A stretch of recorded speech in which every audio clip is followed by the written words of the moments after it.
Hello again, this lesson is intended for 1 week only. This is the lesson for 10.1 and 10.2. 10.1 is converting numbers into decimals, 10.2 is rational and irrational numbers. Again, this lesson is for 1 week. Students should watch the video, then complete the class kick assignment. You do not need to show any work on the screen for class kick, as it's easier to do it on paper, but you do need to type your final answers into class kick so that you can get that immediate feedback. If you need help, please raise your hand in class kick or check in with me during office hours or email me.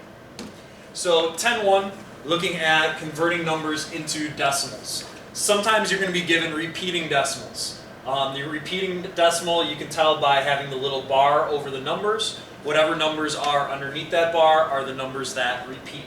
So 0.6 repeating is really 0.66666666666, and it goes on forever. Those three little dots mean that it keeps on going on and on and on forever. It doesn't stop. 8.12 repeating, the 1 and the 2 are underneath that little bar, so both of those numbers repeat. The 8 does not. So 8.12 repeating is 8.12121212, dot, dot, dot. It goes on forever. 4.835, the 8, the 3, and the 5 are all underneath that bar, so it goes 4.835, 835, 835, and it keeps on going on, 835, 835. Be careful on ones like this. 6.72 with just the 2 repeating would be 6.7. Then we have our repeating 2, so 2, 2, 2, 2, 2, 2, 2, 2, 2, 2, 2, 2, 2, and that goes on forever. You're just figuring out what these numbers really look like in this section of the chapter. Square roots. Again, we talked about the square root button on your calculator. Second button, then the x squared, then your number, then hit equals. Remember that if you're using a different calculator, instead of this symbol on the calculator, you might see SQRT. Some calculators you have to type in SQRT first, then hit the number. Other calculators you'll have to hit the number first and then the SQRT. So the square root of 64, type that into the calculator, you get 8. Let's type in the square root of 65, you get a big long ugly decimal, 8.0622577477478, blah, blah, blah, dot, dot, dot at the end. Negative square roots, all it's going to be is a negative sign in front of whatever it is. So it's negative 8.062257748, blah, blah, blah, dot, dot, dot at the end. Make sure when you type in a negative square root, you don't do the square root of negative 65, because you'll get an error on the calculator. That's actually an imaginary number. Yes, there are such things in math as imaginary numbers that you'll get into in high school. You have to type in the negative sign first, or just don't even type in the negative sign. Just make your final answer negative, and just type in the square root of 65. Something called a cube root. The cube root, there is a cube root button on the calculator, but it's not very specific. The button on top of the caret button, and I know it's hard to see here, it's the check mark with the little X there. You might not have this on a calculator. It all depends. You need to type in the 3 first. The 3 puts that 3 right here where the X is. So you have 3 second caret button, which is really the cube root button, then your number, then hit equals. Depending on what calculator you're using, it might look a little bit different. Not really sure what it might look like on some other calculators. The cube root of 8. The cube root of 8 is 2. The cube root of 9 would give you 2.080083823, blah, blah, blah.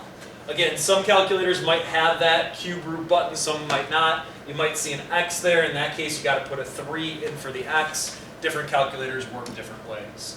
Percents. We haven't talked a lot about percents this year, but there is a percent button on the calculator. Your percent button on your calculator, you're going to type in 56, hit the second button, and then on our personal calculators, it's the left-hand parenthesis. You'll see a little percent button right on top of there. So 56% is really 0.56 when you type it into the calculator. Another way to do percents without using the calculator is just take your decimal point and move it 2 places to the left. Take your decimal point, move it 2 places to the left. So 7% is really 0.07 or 0.07. 6.5%, move the decimal point 2 places to the left, or just type it into your calculator. You get 0.065 or 0.065. All we're doing is changing these numbers into decimals. A fraction. To change a fraction into the decimal, you do the top divided by the bottom, or if you want to sound sophisticated, the numerator divided by the denominator. So 1/8, top divided by bottom, 1 divided by 8 is 0.125. Negative 1/3, top divided by bottom, negative 1 divided by 3 is negative 0.333333333333, and it keeps on going on and on and on forever. Negative 1/4. Now I wanted to do this one because notice where the negative sign is. The negative sign is in front of the fraction bar. That negative sign really goes with the 1. So you're really doing negative 1/4 written like that. So negative 1 divided by 4 gives you negative 0.25. You're also going to have mixed numbers. Mixed number has a number in front of the fraction. Whatever number is in front of the fraction, that number actually goes in front of your decimal point. So 4 1/2, you're going to have 4 and then a decimal point. Negative 3 3/4, a negative 3 goes in front of the decimal point. 5 1/3, a 5 goes in front of the decimal point. Then it's just like the fractions. Top divided by bottom, 1 divided by 2 is 0.5. Now we're not going to put the 0. The 4 is really taking place of the 0 in front of the decimal point. So 1 divided by 2 is 0.5. We're not going to put the 0. We're just going to put what's after the decimal point, which is that 0.5. 3/4, 3 divided by 4, top divided by bottom. You really get 0.75, but we're not going to put the 0. We're just going to put that negative 3 out in front. We're only going to put what's behind the decimal point. 5 1/3, top divided by bottom, 1 divided by 3 is 0.33333333. So again, we're not going to put the 0. The 5 is taking that place in front of the decimal point, so 5.333333. That was 10-1. So all you're doing is changing numbers into decimals. In 10-2, it's deciding whether a number is rational or irrational. So a rational number is a terminating or repeating decimal. Terminate. Terminate means a number that stops. A number that ends. Like 5.2, it stops after the 2. Negative 3.53, it stops after the 3. And then, or a repeating decimal, so like 1.3 repeating. It includes all fractions and all percents. So immediately when you see a fraction, it's automatically rational. Immediately when you see a percent, it's automatically rational. You are deciding in this section whether a number is rational or irrational. Some examples of rational numbers. All fractions. It doesn't matter what the fraction looks like. You could have the fraction of 1/8. 1/8 is rational. They can be negative. You could have negative 1/3. You could have a mixed number, like 4 1/2. Or you can have an improper fraction, like 13/4. All of those numbers are rational. Any terminating decimal. Again, terminate means to stop. So any decimal that stops. 0.34. It stops after the 4. 42.8. It stops after the 8. 7.5648. 8. It stops at, oops, sorry, I didn't mean to put that decimal point there. It stops after the 8. All repeating decimals. So like 0.5 repeating. That's rational. 0.63. It could be even negative. Negative 0.63 repeating. So 0.63636363. It could be a number that's written out like this. 2.3535 dot dot dot. That dot dot dot at the end means that it keeps on going. 35 35 35 35. All percents, no matter what percent it happens to be. 45.3%, 100.2%, 57%, whatever percent it happens to be. They could also be negatives. Sum, square roots, and cubers. Now all of these said all. So all fractions, all terminating, all repeating, all percents. Now we're talking about some square roots and cube roots. You have to type them into the calculator. They're the ones that come out evenly. So the cube root of 512, type that into your calculator, you get an answer of 8. 8 is a whole number, it's an integer, it's a terminating decimal, technically that's 8.0, so that is rational. Square root of 0.25, when you type that into the calculator, you get 0.5. That's a terminating decimal, it's rational. Square root of 25 is 5, 5 is a whole number, it's really 5.0, that's a terminating decimal. Be careful. A number like when you type in 22 divided by 39 on the calculator, you get 0.564102 and then 564 again at the end, and it fills up the whole screen. It keeps on going. Well, this 564 is really matching this 564. The calculator runs out of space on the screen.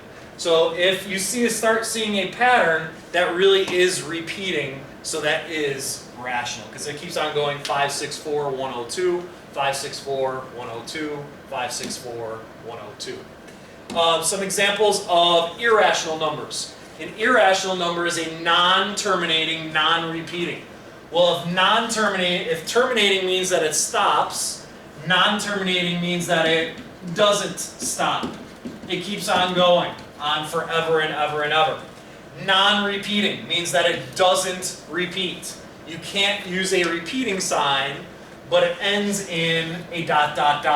For example, pi. Pi is the most famous irrational number that there is. They've really calculated pi to trillions of places. It never stops. It never repeats. It's your big, long, ugly decimals. Doesn't stop, keeps on going at the end, doesn't repeat. We can't put the repeating sign anywhere. Some square roots and some cube roots are ugly. When you type in the cube root of 66, big, long, ugly decimal, can't use a repeating sign. Square root of 2, big, long, ugly decimal, can't use a repeating sign. Decimals that look like this, can't use a repeating sign. Now be careful, 20.1, 12, 13, 14, 15, it looks like it's repeating, but it's not. Repeating is the same number over and over. Yes, there's a pattern here, but it's not repeating. Same thing on this one, 0.1, 22, 333, 44, 44, 5, 6, 6. You can probably guess what's next, but you can't use the little repeating sign because it's not repeating the same sign over and over again. So all of these are examples of irrational numbers. They're the big, long, ugly decimals. So what you're going to have for your class kick assignment is you're going to be given numbers. You have to say whether they're rational or irrational. Type them into the calculator. The square root of 400. The square root of 400 is really 20. 20 is a whole number. It's terminating. It stops 20.0. So that is rational. Pi. Pi is the most famous irrational number. 73.454545. That's repeating. Therefore, it is rational. 9.10102030508013. There's nothing there. You can't use the repeating sign, so that is irrational. Any percent, automatically rational as soon as you see that percent sign. The cube root of 0.027. Type it into the calculator. That really equals 0.3. That is a terminating decimal, so that is rational. The cube root of 6. When you type that into the calculator, 1.817120593 fills up the whole screen, so that means it goes on and on and on forever. Big, long, ugly decimal. Can't use the repeating sign, so it is irrational. A fraction, automatically rational. Some more examples for you real quick. The square root of 4. The square root of 4 is 2. 2 is a whole number. That's rational. 0.1 repeating here, automatically rational because it's repeating. Terminating decimal, automatically rational because it's terminating. A whole number, automatically rational. Percent, automatically rational. Cube root of 64. When you type that into the calculator, you get 4. That's rational. Cube root of 18, big, long, ugly decimal. The big, long, ugly decimals are the ones that are irrational.